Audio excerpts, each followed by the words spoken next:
Greetings from the New Earth Star Sanctuary. Before we begin with the zodiac sign, please be sure you have watched the introduction. As you move into the transmission experience with me, if it feels more comfortable to you, you may close your eyes at any time or engage through the visual connection as well. Aquarius is the sign of mankind and represents the angelic God seed in humanity expressed through the template of the Adam Kadmon. In Lemuria and Atlantis, Aquarius was known as the gateway because it was seen to be the opening for humanity to re-enter its divine state. The symbol for Aquarius in those ancient days was a woman seated on a throne, and her left hand resting between the horns of a bull, and her right hand upraised holding a califer, or sword of light. Behind the woman stood a man wearing a crown of 12 stars. He is placing a crown with one brilliant star suspended above it upon the head of the woman.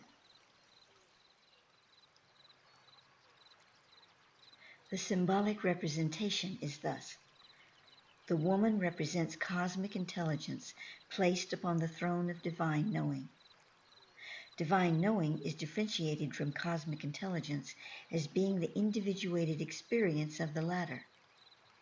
The woman's left hand represents the feminine quality associated with the ability to feel and sense within the heart.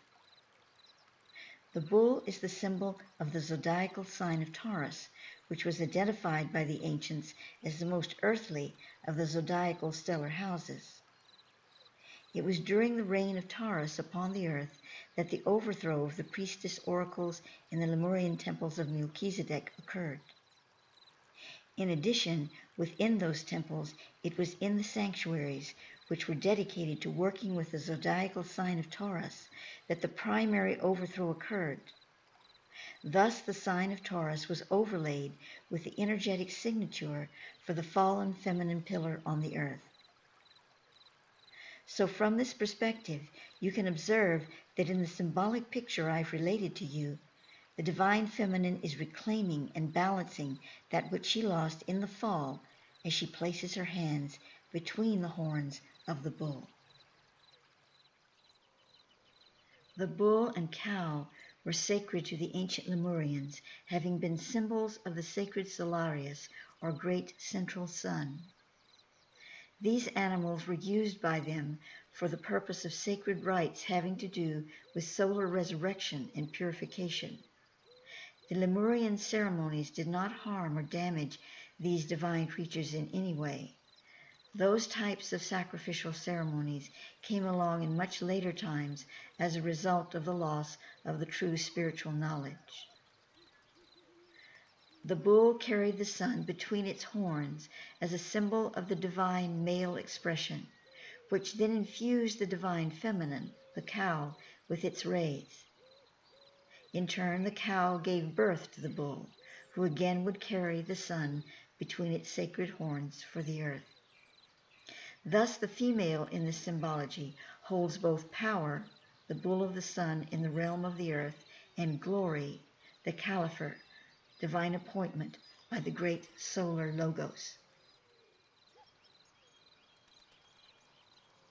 The right hand of the woman sustains the sacred califer, the sword of light, which represents the greater solar logos. It was also identified with a beam of energy projected from the solar plexus as a combined force of all 7 chakras, and then could be projected through the palms of the hands as well. In later periods of Lemuria and Atlantis, symbolic swords were created that were then charged with light through sacred procedures. To the people in those eras, these light swords were a symbol of divine appointment. The individuals who were privileged to possess a califer were the anointed ones, those who directly served the authority of the most holy heaven house. The man standing behind the woman is called the king of the Mazzaroth. Mazzaroth is hosted by the system of 12 heavens in our zodiac, an aspect of the Adam Kadmon that is still active through the light imaging thresholds of the zodiac. He is placing the crown of the 13th aspect or 13th zodiacal sign upon the head of the woman, and thus is acknowledging her as the threshold to the greater kingdom of Mazzaroth. Mazzaroth is the higher system of 13 heavens. It was understood by the ancients that all incarnated souls contained both male and female dynamics within. Thus, this symbolic representation was designed to reveal the balance of power between these two polarities and the evolution of consciousness in humanity toward co-regency of these two aspects of the Godhead in the human experience. While the sign of Gemini represents equal rulership between the masculine and the feminine energies, Aquarius hearkens to the divine power inherent within an act of co-rulership between these two polarity expressions in the divine image and similitude.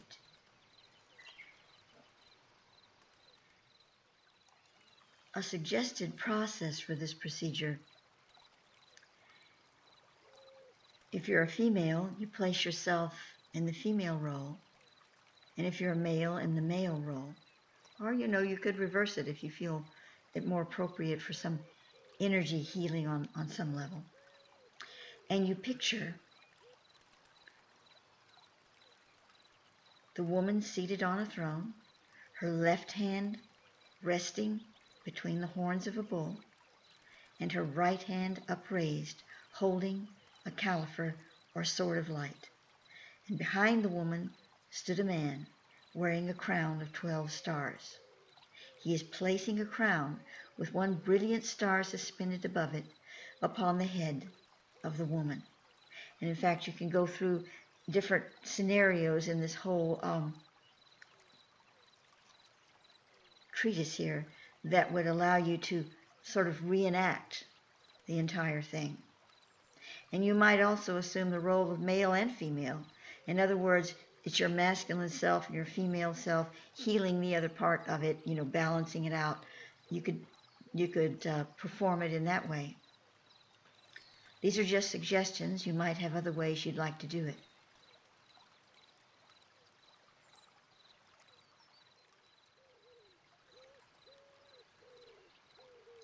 This concludes the Aquarius presentation in the stars of Mu.